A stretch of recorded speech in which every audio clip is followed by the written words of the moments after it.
Hi guys, Micah Fights with Friends. This is another installment of Fighters and Friends. It's a little different. I've done this a few times now where I talk to fighters that later became heads of organizations or just president or CEOs of organizations. This gentleman that I interview that will be on tonight is in Mumbai, India. He is the owner and CEO of International Fighters League out of Mumbai. He grew up boxing in India, went on to have a storied kickboxing career in Holland, Thai boxing in Thailand, moved to the United States to learn MMA. Now he's came back to India to solidify MMA in India and in Mumbai to begin with. Just to give you guys an idea, we talk about this, but I didn't have the math on it during the podcast. To give you an idea of the size of Mumbai and the amount of people there, it is 233 square kilometers, which is about the size, half the size, of just New York City. And there's about 13 million people in these 233 million kilometers. So it's a lot of people, a lot of fighters that are very hungry to prove themselves, to learn, to improve their arts. And I really think this gentleman, even though I found out about him through this 3-on-3 tournament that he's doing, which is part of the International Fighters League. He is, I believe, definitely a genuine human being. He cares about the fighters. He's a fighters first guy. I hope you guys enjoy this interview as much as I enjoyed giving it. So, without further ado, give it up for Gracian Milton Dsouza. Hello, Fights with Friends. I am on air with Milton from India, actually. This is the International Fighters League. I just recently found out about this. I actually met Milton online on Facebook. Fighters were interacting with him on Facebook for a new tournament that he has coming up at a new league. You want to tell us a little bit about that, Milton? Hey, hi everyone. Basically, we are starting up with a new league called Team Fighting Championship in India. It's a very unique style of fighting. We also have mixed martial arts, that's MMA, also happening in International Fighters League. But at the same time, we wanted to do something different in MMA. So we will have like 3 fighters in each team and weighing 275 kgs. And they would be fighting against each other. And that's gonna be, hardcore action in the cage. So it would be two rounds. Is that 2 5-minute rounds? Basically, it's gonna be the last man standing. Really? So we are not yeah. So like you say, 2 rounds though. Is there a break in between, or you just go until there's one guy left? No, basically what's gonna happen is the way we have formatted. It's gonna be 2 teams. All right. It's gonna be a championship series. There would be 2 teams. Each team would have 3 fighters, and both of them are going to fight at the same time against each other.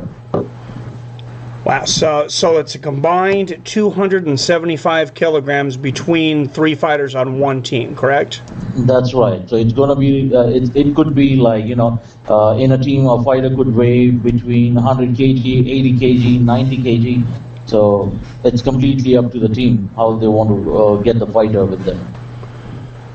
It's very interesting. That's why I contacted you. First, I just started reading your page and interacting, watching people interact. Honestly, at first, I was a little hesitant because it was something a lot different than anything I'd ever seen. For American fans, 275 kilograms is roughly 609 pounds. So you're talking about, for American fans, light heavyweights. Fighters are about in between 200 and 205 pounds. So I believe that's correct, right? If I did my calculations. Yes. Okay. How did you come up with this idea? Because this is very unique. So basically what happened is, in India, there are many companies, there are many fighting promotion companies which are coming up with MMA. And I have been a fighter for a very long time. And I had some injuries in my rib. That's the reason when I quit. And wanted to do something different, People wanted to show something, and they tried to portray something. So I thought of getting into a new concept where the actual concept of MMA could be displayed in the cage. So that's where I thought of getting into a team concept. And that's how I started this team fighting. It's very, very interesting concept. You probably know a little bit about like how the UFC, when the UFC started in the United States, it was, it was a little different than what it is now. Obviously, it was, people would say like the Wild Wild West. I mean, there was groin strikes. There was yes, I do understand. Yeah, a lot of different things. I don't know if you were watching from the very beginning. I know I was, But what are the unified rules of MMA? Because I know they're different, obviously, country to country. Like in Japan, they still have the head kicks and the knees to a downed opponent. Here in the United States, it's no longer allowed. So what is allowed in India MMA? Basically, we follow UFC. In India MMA, all the rules are followed from UFC. So, we follow and we try to copy the pattern of UFC in India. I think that's a great idea. I think the UFC, as far as sanctionings, they've got it down pretty well as far as the rules. I mean, I could nitpick a few things here and there. I'm not a big fan of banning the 12-6 elbow. I don't have a problem with the 2-6 elbow, but for the most part, yeah, I agree with them, like 95%. And I think I'm sorry to interrupt you, but what happens is if you see MMA, that's completely a combined pack of action. That's all different kind of martial arts. All right. Now, when you try to display martial arts and when you term it as mixed martial arts, so it combines all kind of kicks and knee, elbow, and the choke, the grappling. So you cannot go ahead and say that we ban this kind of kick, or we ban an elbow, or we ban a knee. But if you ban all this kind of styles, then it cannot be mixed martial art. All right. And that's what Rorion Gracie, the founder of the UFC, believed. Yeah, because if you define a fight style as mixed martial art, then it has to be all kind of style, and it has to be various patterns, various designs into that fighting style. You just cannot say that you cannot do this and you cannot do that.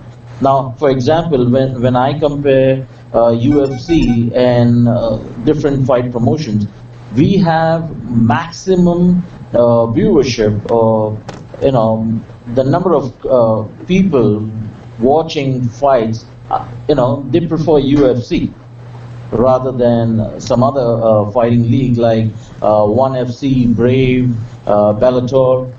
The people prefer UFC because it's clean fights. Yes, and I mean they were the first. They have very good marketing. We could talk about a lot of things. There's a lot of things I think they do better than Bellator. I mean, not that there's anything wrong with Bellator, but for one thing, I don't like their name. But yeah, I think they should change the name. I'll just throw that out there. No, but UFC has created, an image in the market, and I would say they are the pioneers in mixed martial arts. And in fact, in promoting mixed martial arts. And I don't think so there could be anything better than UFC for the next generation to follow.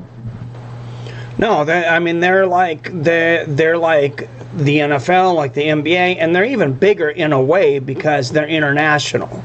I mean, like in other countries, they don't follow the NBA and NFL. I know you guys know, in other countries what it is and stuff, but I don't think they follow it in the same way as the UFC. Yeah, I mean, I could certainly relate what you're trying to say because, in India, since MMA is a developing sport in India, what is happening is people and fighters across, some of the poor fighters from certain villages, certain state, they try to train themselves so that with an aim and, with a thought that they could one day get an opportunity to play in UFC. So people are really crazy to get one opportunity. I can imagine. Now, I seen on your website, and I want to thank you because I mean I'm a big advocate of the fighters and everything, and I noticed on your website you said that you want to be a place to help train fighters. That's right. Thank you so much for that. We don't want to see people just training in their garage. I like that. Do you have like a training institute yet, or is that something you're planning on? We already have tie-up with 2 branches in Mumbai. All right. Now I'm coming up with a big vicinity of 15,000 square feet. All right. So where those fighters who cannot afford but have the talent and who had that feeling, who are strong within, can come up and train free of cost. And we give them the opportunity. Since we are IFL, International Fighters League, we also have a governing body and a sanctioning body called Global Mixed Martial Arts. So we have amateur as well as pro events happening in India now. So we will give them the opportunity in our facility. Okay. I noticed, and I mean, for a lot of American fans that might not be as familiar with India, I am somewhat. I was looking on your site, and it says, West India, East India, North, South India, and population-wise, you guys are almost the biggest country in the world, so it only makes sense that, I mean, there's the potential for mixed martial arts to absolutely explode and for champions to come out of that region of the world. So basically the problem in India right now is there are many companies which are coming up from, the foreign companies coming up in India and try to promote MMA. But their intention to promote MMA is just to earn money by promoting fights. The reason why I started with International Fighters League and GMMA is because I wanted to make fighters. I don't want to make fights. And my message to all the promotion company is only one, that if you don't promote fighters, you cannot get a good fight. And that's what we are trying to do level best, by promoting the fighters and not the fight.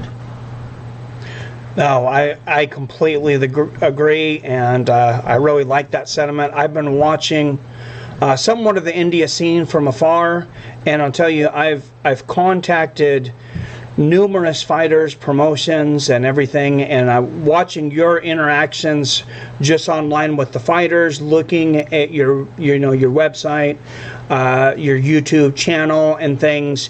You were the only one that I was actually interested in talking to. I got the same thing that you're saying. Thank you. I got that feeling that people were trying to take advantage of fighters.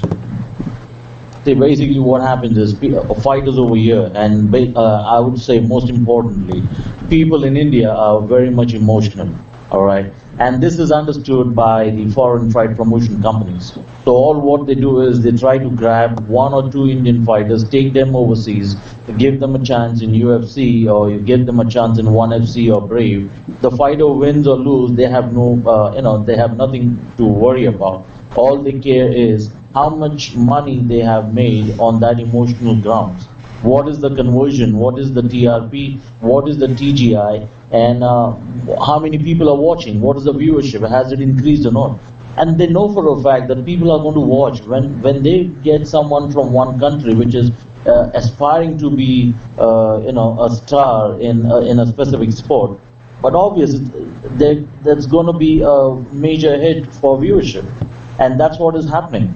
So what I'm trying to do over here is we are trying to get more and more fighters trained. So even if the international fighter or international company comes up and says that we want to organize a fight, and this message is not only for the Indian fighters, but it's all the fighters who want to pursue in fact, I would say who want to make MMA as a career. So it's a message for them that International Fighters League would always stand by them. So we are trying to make and upgrade the fighting standards so the fighter could get the benefit in future. I think that's the best way to do it, and the honest way to do it, and the best long-term business plan as well. Now, if I'm going through Mumbai, for people that don't know, first of all, I have a little idea of how big India is. How big is Mumbai, like population, size-wise? Size-wise, I would say Mumbai, the population of Mumbai is close to, more than Poland. Really?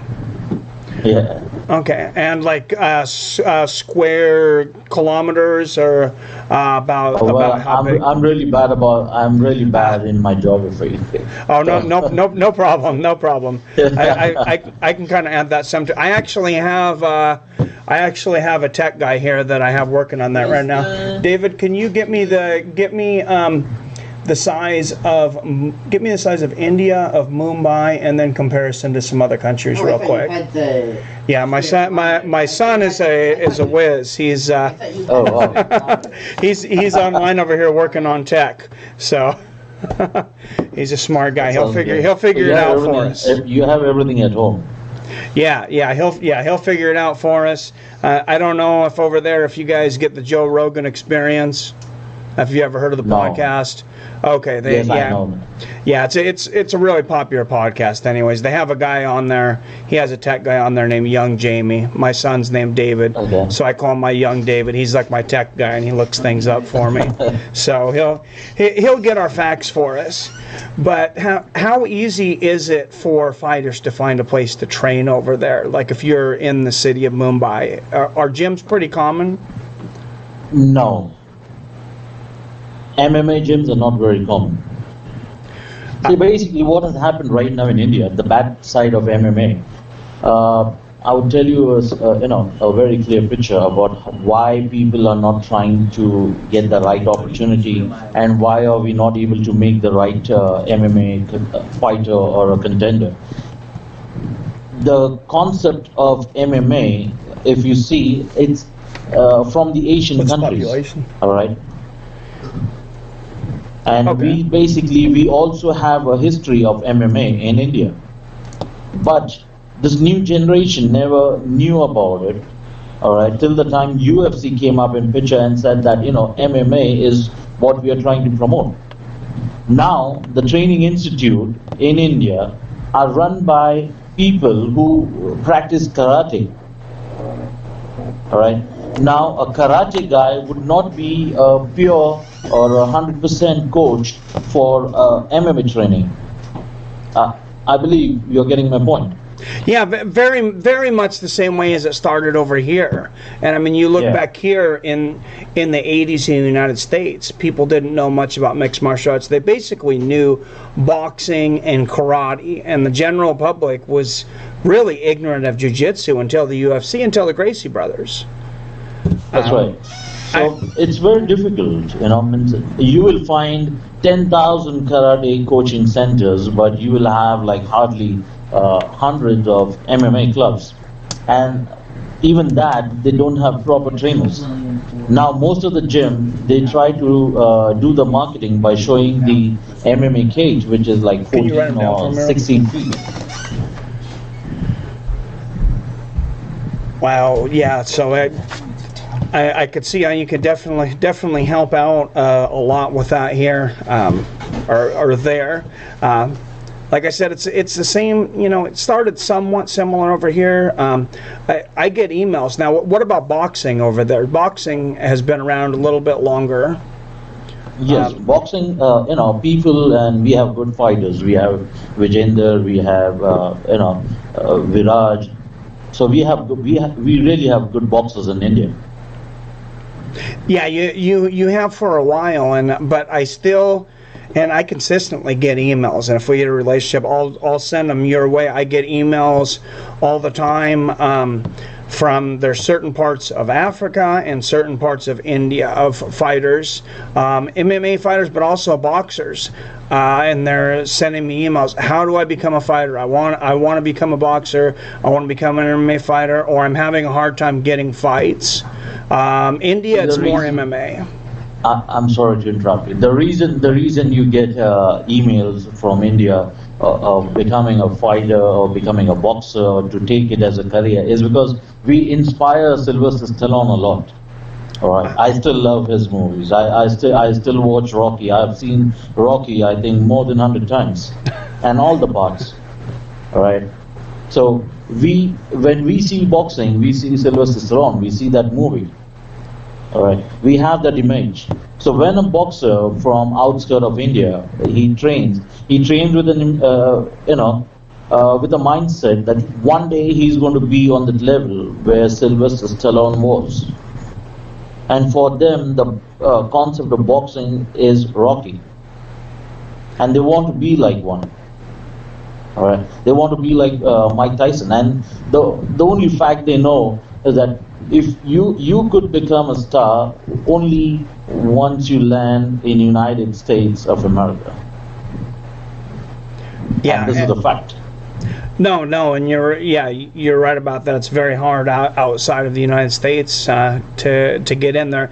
England's starting to come around in boxing, but definitely in MMA. I mean, it's the United States is where it's at. Definitely. In India, the boxing started. We have a lot of hundreds and thousands of amateur boxers. We just started a couple of years back, I think 2 or 3 years back, with professional boxing, but we don't have any professional boxing stars so far. We have, I could actually count on my fingertips. Like, we have 3 boxers. We just have 3 professional boxers who represent India on an international pro fighting championship. Oh, wow. So it gives people a little better idea of where you're coming from, and from my curiosity, what was your experience as a fighter? Basically, I sold everything that I had when I started my career.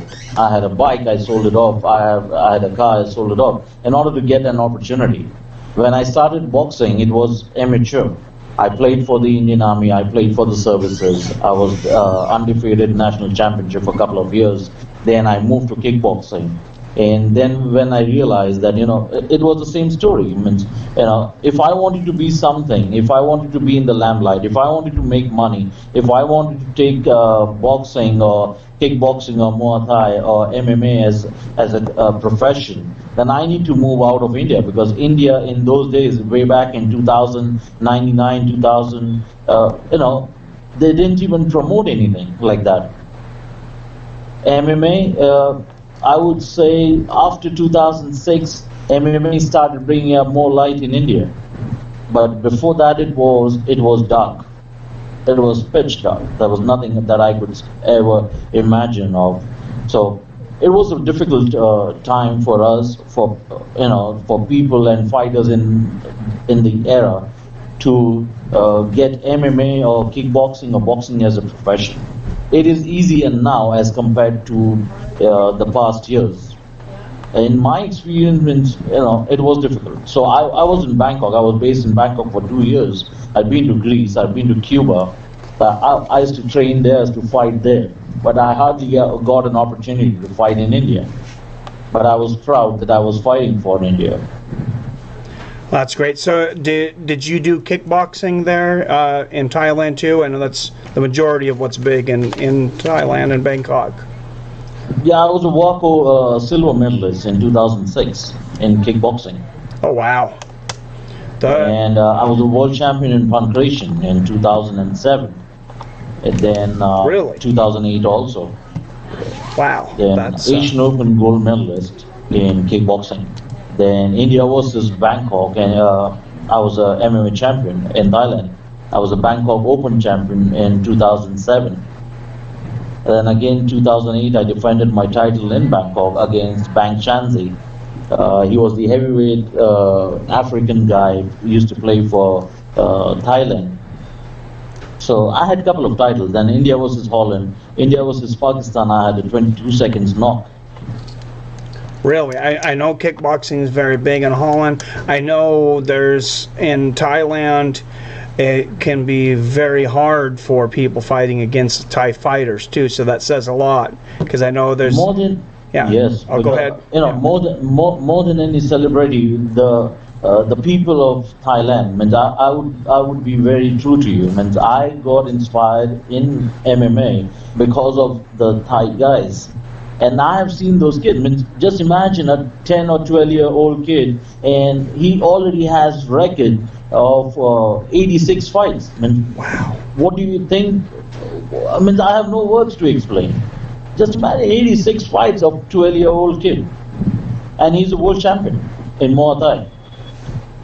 I mean, I have seen live fights, of those kids and the people fighting over there, and the passion that they have for Muay Thai. Means it's,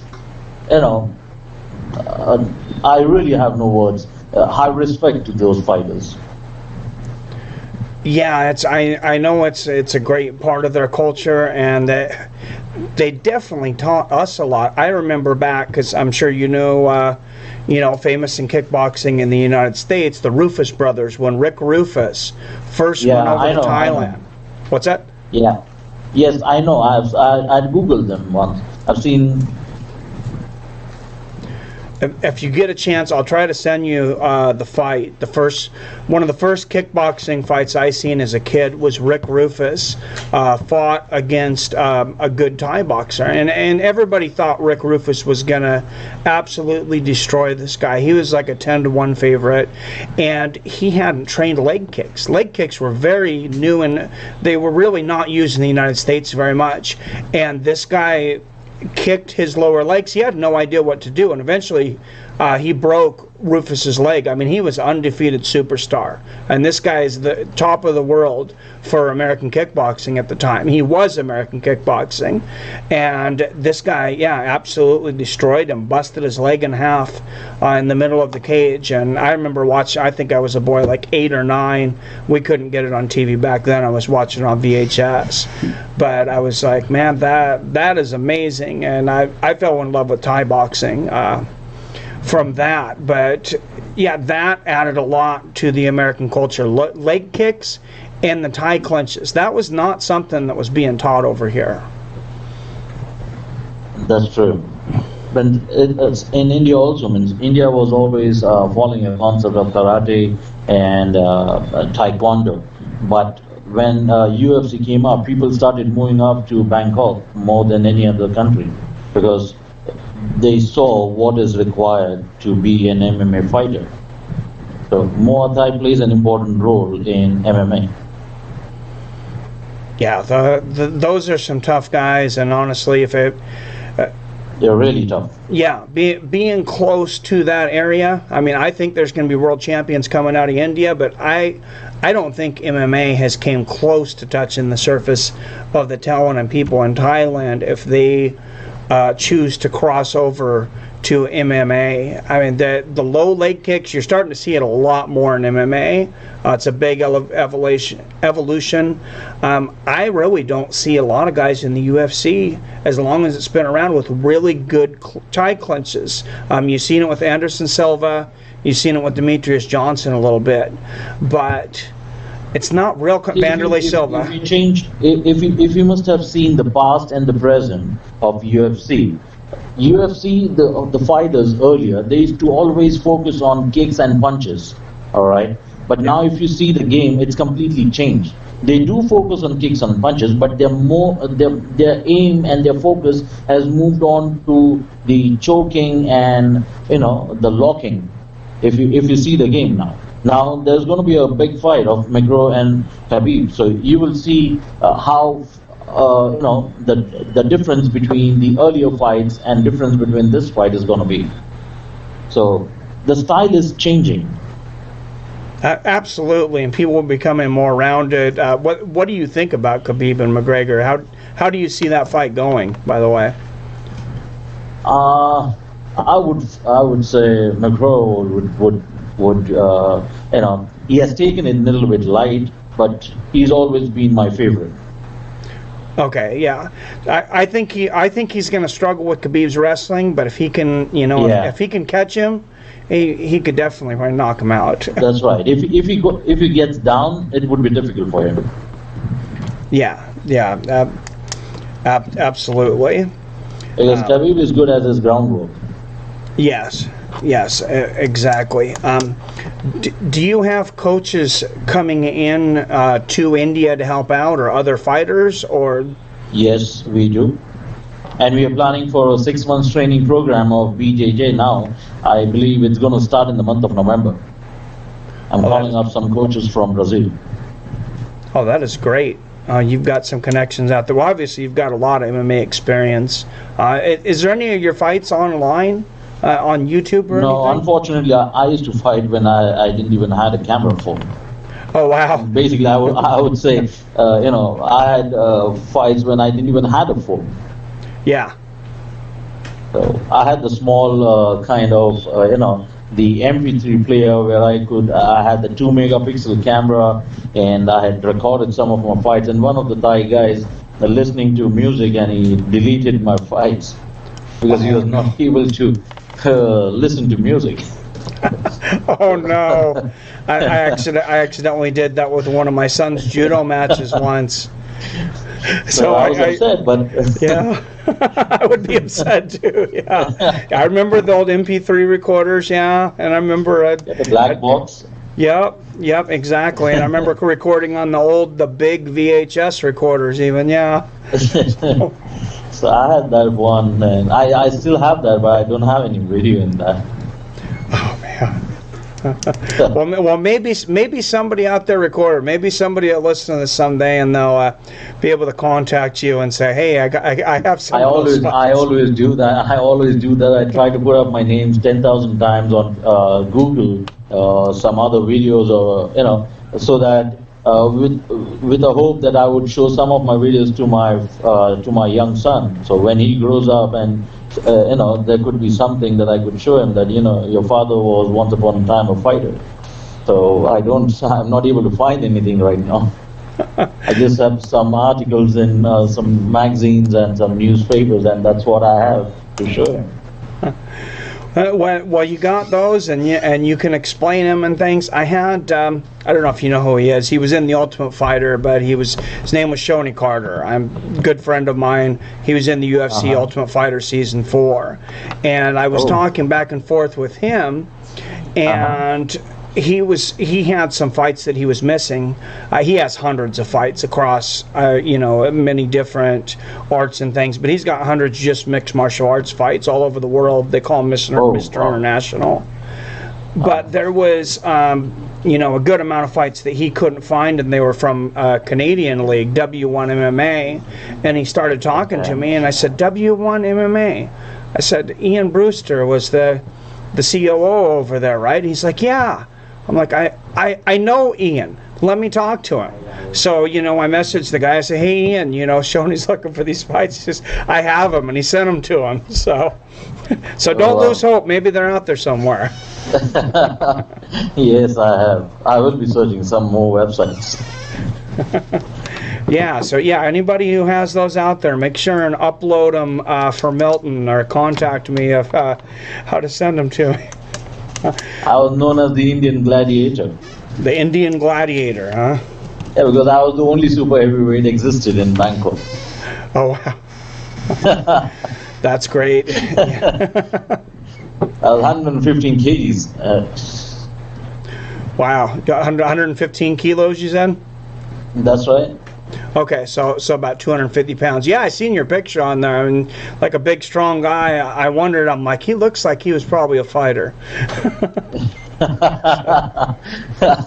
Thank you. You still consider me as a fighter. I really like that. No, hey, absolutely. We all got one last fight in us, right? Yes, absolutely. So, tell us a little bit about the 3-on-3 when it's coming. You said you would it was sometime in October, but I think you're going to announce the date soon. Yeah. 15th of September, we are planning to announce the date. It's basically on the 29th of October. I mean, this is the first time that I'm announcing it on your platform. It's 29th of October 2018. It's going to happen in Mumbai.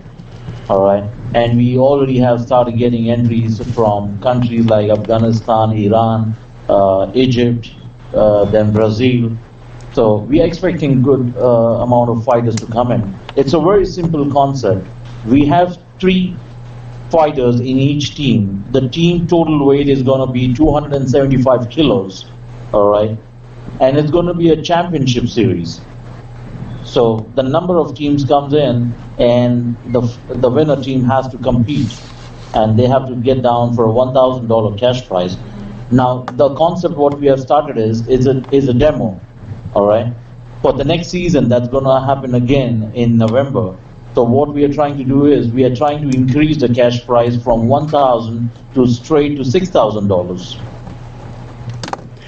Okay, so I'm going to stop you here for a minute for American fans that are thinking about what $1,000 and $6,000 is in the United States. In India, I know because my mother-in-law worked for AT&T. She worked in India for a while, and she said she had a housekeeper that cleaned her house. She folded her clothes, all these things for about 40 American dollars. Here, that would cost probably 1,500 American dollars. So just to let everybody know, there's a huge difference in the monetary value. No, but I'm talking about American dollars. Yeah, 1,000 American dollars. But when she was there, what she was able to get for her housekeeping, when you transfer it, it was about 40 American dollars. Here in America, that would have cost over $1,000. Oh, okay. So that's just what I'm saying, just so people have a good idea. And I even went a little further as to go to the World Cost Index of Country Cost Index. Overall cost of living in the United States is about 4.5, almost 5 times as much as what it is in India. So I just wanted to give everybody a better idea of what. So it'd be similar to a $5,000 prize and a $30,000 prize in the United States. Oh. So it makes it that I think that represents us better. I didn't want anybody to think about it the wrong way. I wanted to make sure it was represented correctly. Okay. But that is a huge increase though, and the first UFC brought fighters from all around the world, and people forget it was for a prize of $50,000. People fighting 4 times in one night, and they were very excited to get it. So it's $50,000. Yeah, $50,000 was the price of the first UFC was $50,000. Royce Gracie won the first 3 UFCs, and then it moved to $60,000, and it stayed at $60,000 for quite some time. I believe until they had the first super fight. I want to say UFC 10. They had a super fight where they actually... I really didn't know about this. Oh, yeah. Yeah, I've actually had the founder of the UFC, Art Davie, on the show, too. But, yeah, the first UFC was actually Royce's brother, Horian, got together with a guy named Art Davie when they founded the UFC, and they had a lot of investors, and the first prize was $50,000, and I mean, it had a lot of big names. It had Ken Shamrock, Jaron, Ken Shamrock was an awesome fighter. Gordeau, yes, yeah, he was a great fighter, and then of course Hoyce. So that tells you the amount of talent that they got out there right at the beginning. So yeah, he had a great career. To get a platform in India, I mean, it's a little bit difficult because over here right now from IFL Series 1 till date, means which I'm going to organize the team fight also, we don't have sponsors as such. It's my money that I invest. So, we are lack on sponsorship. So that's the reason the prize amount is also less. But we are trying to look out for more investors to come on board. And let's see, we might go up higher in our cash prize. Okay, how can people contact you if they're interested in sponsoring the event? I'm 24/7 online. All right, anytime. The Facebook is on, the Instagram is on, YouTube. My email address is on, website alerts means anywhere. My personal number is online. So if anyone wants to get in touch with IFL, they can reach out to me. They could just leave a message on Facebook, and I would call them. Well, and that's how I met you, was on Facebook. And actually, my wife was talking, and she said, "Oh, it's too bad that we can't, be a sponsor." At one time, I said, "Oh, well, maybe, eventually." Maybe we can. I said, I hadn't talked to him yet. I wanted to get to know you better. So that could definitely be a possibility in the future. Definitely something I'm interested in. And hopefully there's some other people out there so you can help get the funding up. And secondly, the best part of IFL is we are not only trying to make money out of the fighters, because we don't charge anything to the fighter. All right. The amount that they pay, they also get the same amount of goodies, and the proper care is taken during the events. Now, for example, if I charge $150 for a team fighting championship, just imagine the expense behind a fighter, all right, for that specific event for IFL is $225. Okay. So right. You're going in the hole right off the bat, and I imagine a lot of these fighters probably don't have their own equipment. They may not even have their own gloves. Yeah. So then we provide them gloves, we provide them MMA shorts, we provide them gum shields, we provide them crepe bands. So we provide them with T-shirts. So that's how it is. And there are some poor guys who come up from different part of India. So we try to provide them with some groceries. So if they want, and we have an NGO to take care of where we do a rescue for minor kids from sex trafficking and human trafficking. That is great, and I know that's a huge issue. I know it's a huge issue in Thailand. I'm not familiar if it's an issue in India, but worldwide, I know it's an issue. So yes, thank you for doing that. Thank you. You're welcome. It is an issue, yeah. So yeah, that is a great service, and it's good to see somebody that is, looking out for the fighters and looking out for other things. Hopefully, in the future, if you're interested, besides sponsorships, maybe there can be a program out there where people can sponsor certain fighters, or maybe they could pay their entrance fee and things like that. Because I know it's expensive to run a league. I know it's an expensive affair in India, because in India the rate of education is not very high. I would say, in your experience, you must have associated with Indians who are educated. But I would say, out of India's population, out of 100, 30% or 35% is still below literacy. Really? Yeah, I would not have guessed that. No. So even the government over here, means there are people in the government, and sometimes we are very ashamed of calling them sir or something, because they don't come from an educated background and they don't know anything. All they intend is to be on that post and try to make money, and that's the reason there are a lot of problems in India where politics is concerned. Well, there's a lot of problems. There's a lot of problems, I think, anywhere with politics. We have a few of our problems too. But at least there are a couple of educated people out there. Over here, it's not. That's what I'm trying to say. I understand that corruption is all over the world, all right? But at least you are happy that the person knows what you're talking about. The person can understand you. Over here, it's completely different. It's completely different. Oh yes, sometimes. Yes, absolutely. And your English is perfect, by the way. I imagine. Did you learn English as a child? Yeah, you could say that. And I was in U.S. for some time. You were in where? I was in Wisconsin. Oh, okay. Okay, that's why your English is so good. Okay. It's better than most Americans, probably. Oh, come on. I worked as a steward. Depending on what state you're in, trust me. If you're in Missouri, they speak a whole different language. Oh my God. I was in Wisconsin for some time, and I was in New York, and I spent some time over there. I used to work in an Indian restaurant, and that's how I, collected some cash, and now I'm settled back in India. I was working on a cruise liner before.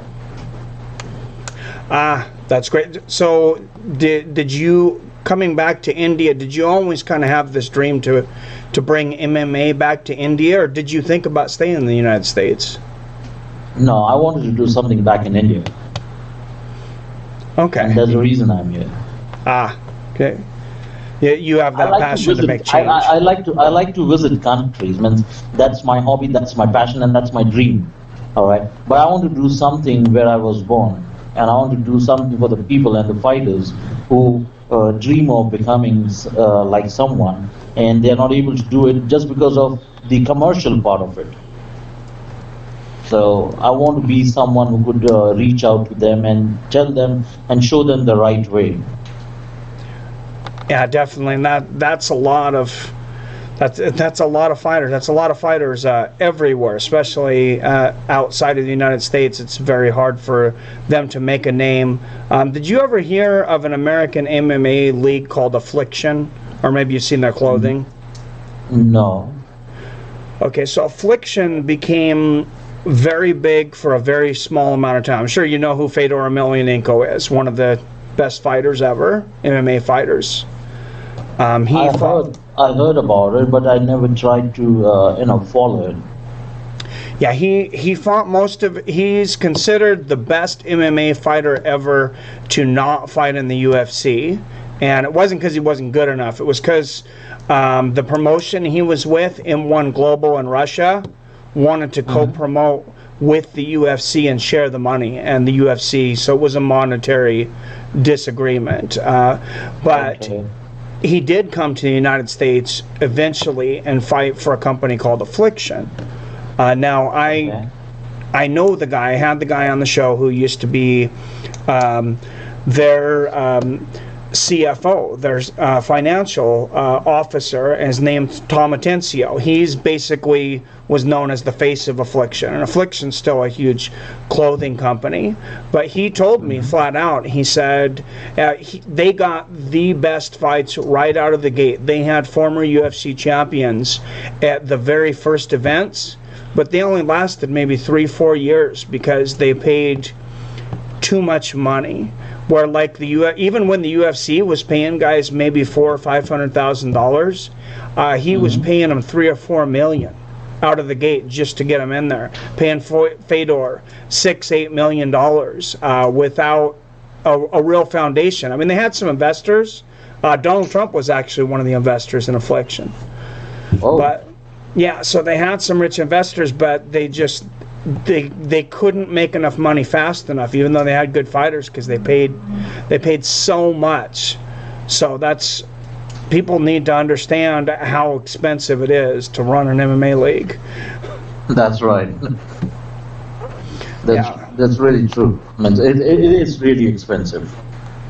Yeah, so maybe that's one thing you can say out there. I notice you represent yourself very well online, and I notice fighters interacting with you.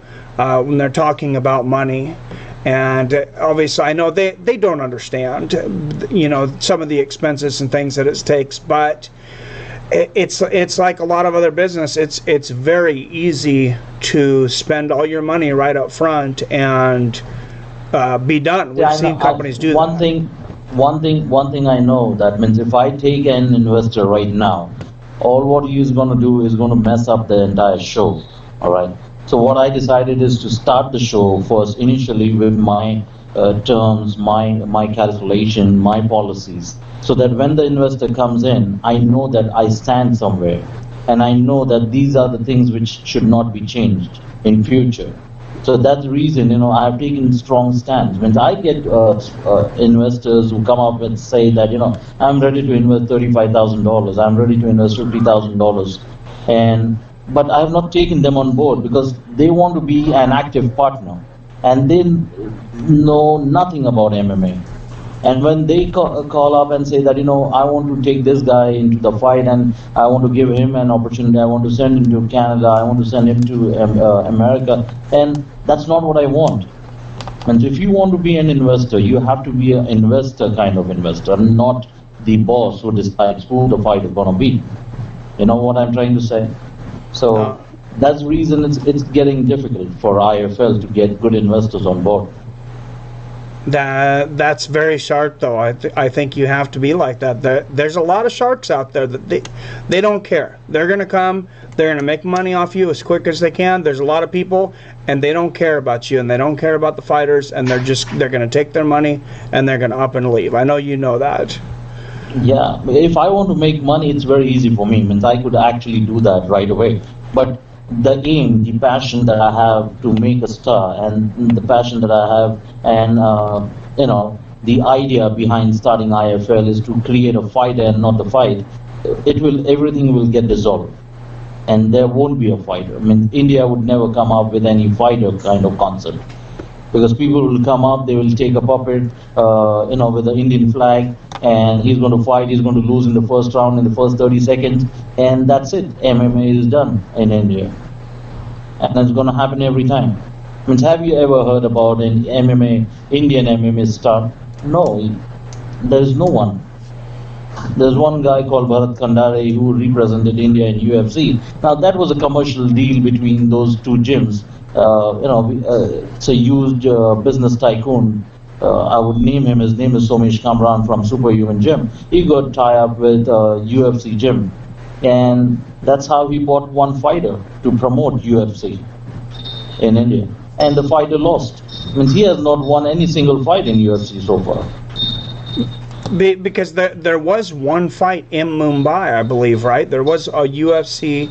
I believe Matt Hughes fought Royce Gracie. No, UFC has not come down to Mumbai anytime right now. Oh, I'm sorry. I'm mixing that up with something else. I realized what I'm thinking about now. It was Brave. Okay, yeah. Okay. I know Brave, yeah. Brave Combat. Okay. Well, they're just now amazingly breaking into Russia. I'm sure, as you know, September 15th will be the first UFC in Russia. Yes. Dana White's They're trying to get in India also. They're going to get there. Yeah, they're going to get there eventually, and there's going to be stars out of India, and I'm sure 2019 or 2020 is what they plan to come up to India. Has anybody contacted you specifically from the UFC or anybody around you? No. There are already people pitching up for UFC, so maybe they must have contacted them. And I'm least bothered of anyone contacting me because I'm very much keen on promoting IFL. Yeah. Because I know one day IFL is going to reach up to the heights. I would not say above UFC, but somewhere close to UFC, where people would say that there is a UFC kind of concept in India, and that's IFL.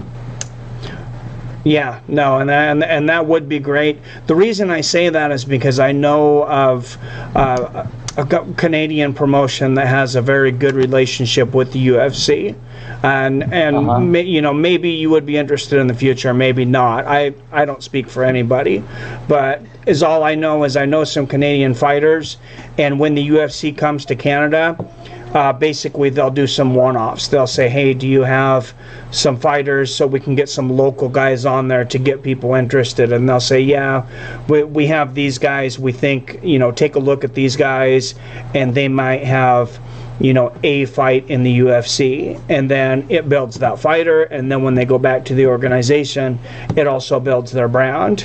Obviously, there's the risk of losing the fighter to the UFC. Yeah. But that is something that has happened. So I don't know if you know, but being an owner, you're probably would be interested in this. I don't know if you know that. Mike, the concept is not that I'm against of any of these international brands. I'm very much happy if we try to cope up and shake hands. That's pretty okay. Means I'm very much happy that people are appreciating. But there are some dirty games happening in India, and there are certain companies who promote calling themselves as organization for the fighters, and they try to pitch up to these big companies, big fight promotion like UFC and Brave and ONE FC, and declaring themselves as they are the only founder members of MMA. And for me it becomes very irritating, and I feel a waste of time and effort after when I see their approach to all these international brands, and that's what I don't like to run behind. So I formed my own association so that I don't have to beg and borrow in front of anyone, and the fighters could enjoy the benefit of fighting rather than cribbing about what is going to happen next. I want fighters across the globe to look at IFL as a platform where they could make it as a career. I mean, in IFL is the only company right now, I would say, with my broad chest up, that we do not sign contracts. A fighter is free at any given time he wants to leave. I like that. I feel that's very important to the rights of the fighters. As obviously it's a great thing to be in the UFC or Bellator. I mean, it's the top of the food chain. But yes, I have seen people get locked into contracts where they want to leave and they're not able to. But it's not a two-way street. So the way fighters, when they're under contract with the Bellator or UFC, they can get rid of them at any time. They can sign for 6 fights. If they don't like them after 2 fights, kick them to the road. You don't get the rest of your money. That doesn't apply to the fighter. The fighter is the only one that is obliged to the contract. I believe it seems like it's almost illegal. I'm kind of surprised that they're able to get away with it the way they are. So I'm glad to hear that you give them the freedom. Yeah, because see, I want to make a fighter. I don't want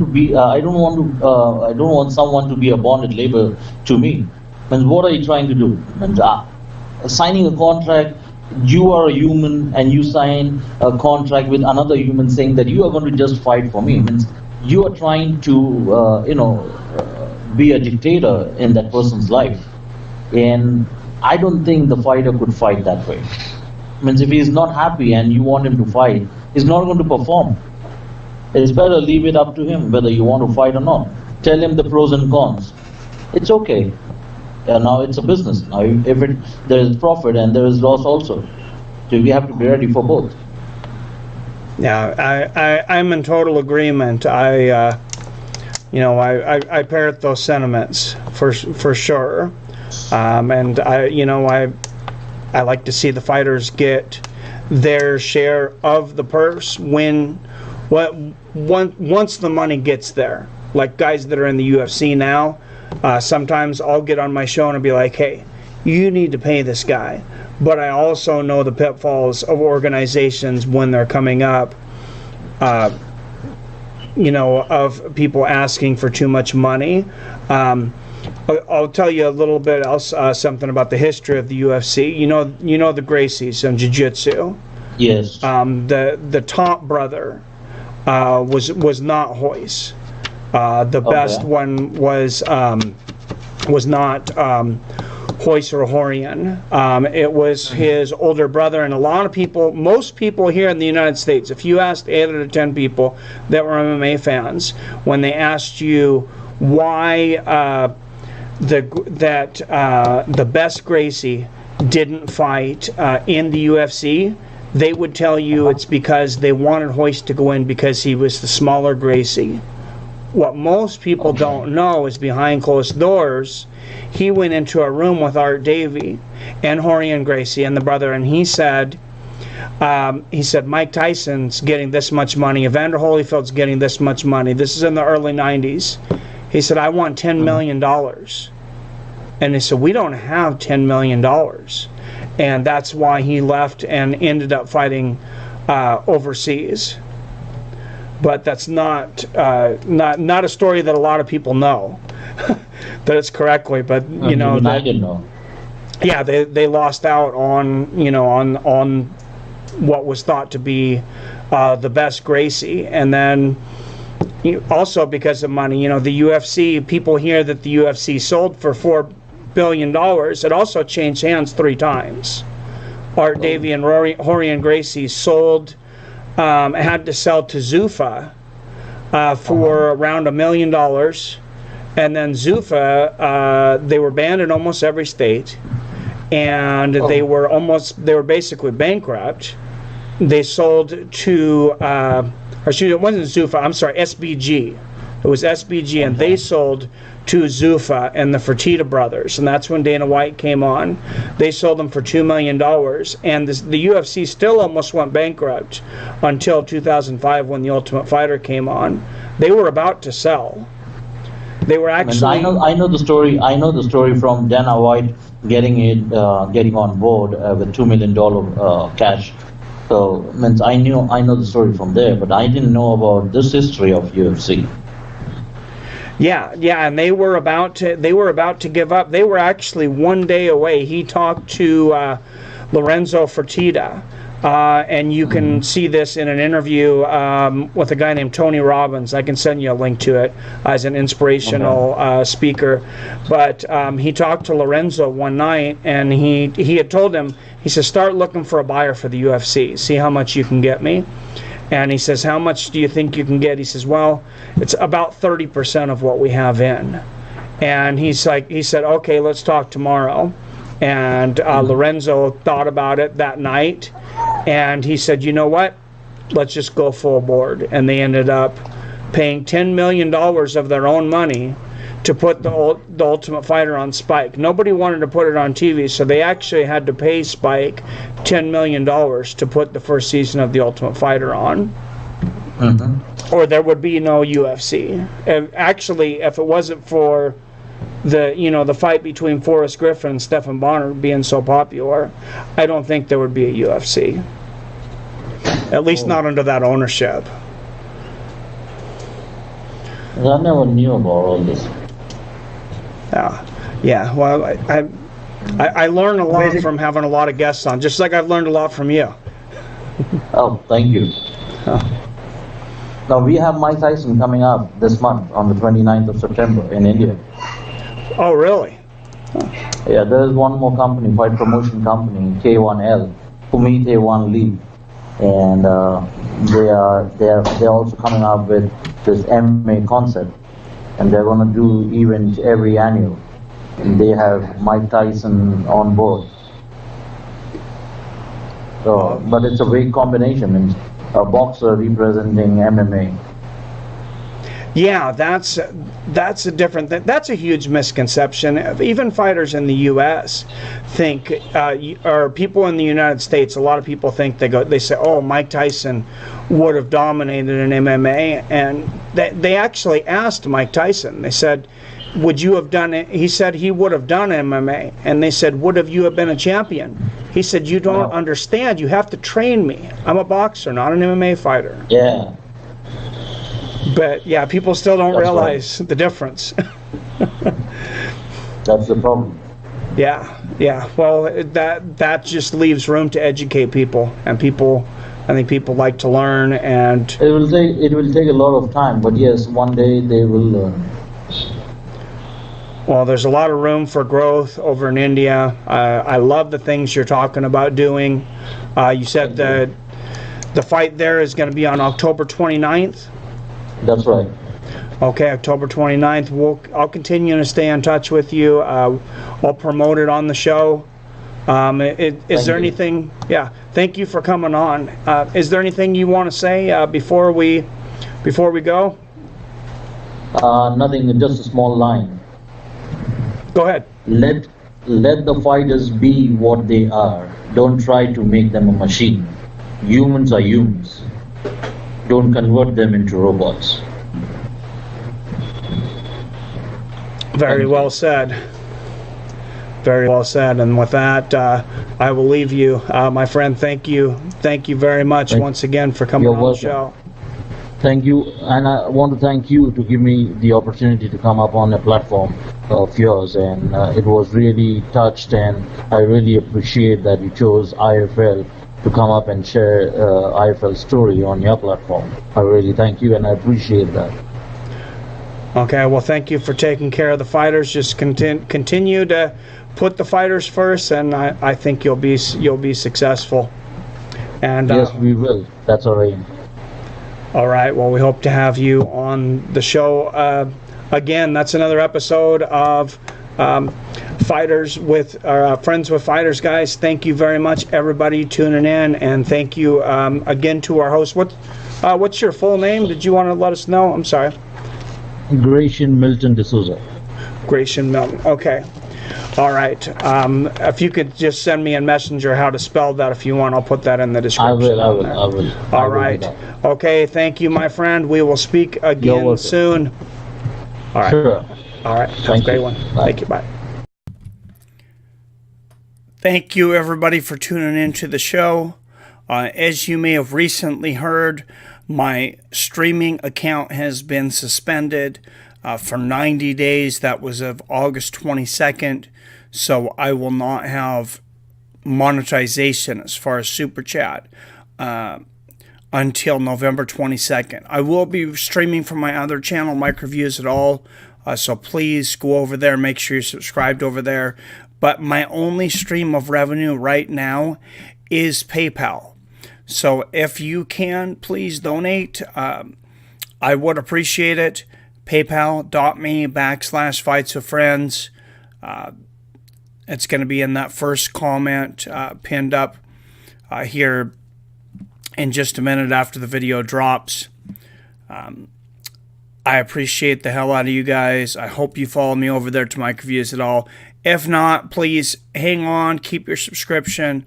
YouTube's just fickle. They're trying to figure out a lot of things right now, and I thought I had permission to stream something. YouTube was unclear if I had permission to stream something, and there was some miscommunication, and YouTube's the bigger company. So I got to eat it, and I can't, like I said, I can't stream on this channel until November 22nd. I can stream on Mike Reviews It All, but there's no super chat over there.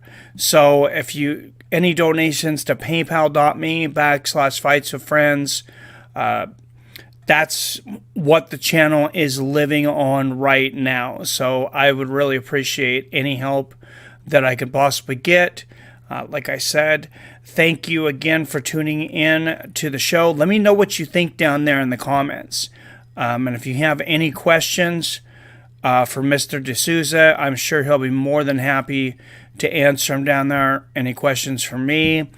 And if you're looking forward to seeing the show, I hope you are. As he said in the show, it will be on October 29th.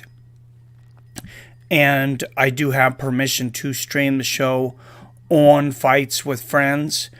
Or actually, since it'll be October 29th, it will be on Mike Reviews It All. But I will be broadcasting it live, and I'll be doing the English commentary for it. So thank you guys again. As always, I love you, I respect you, and I'll see your fine asses later.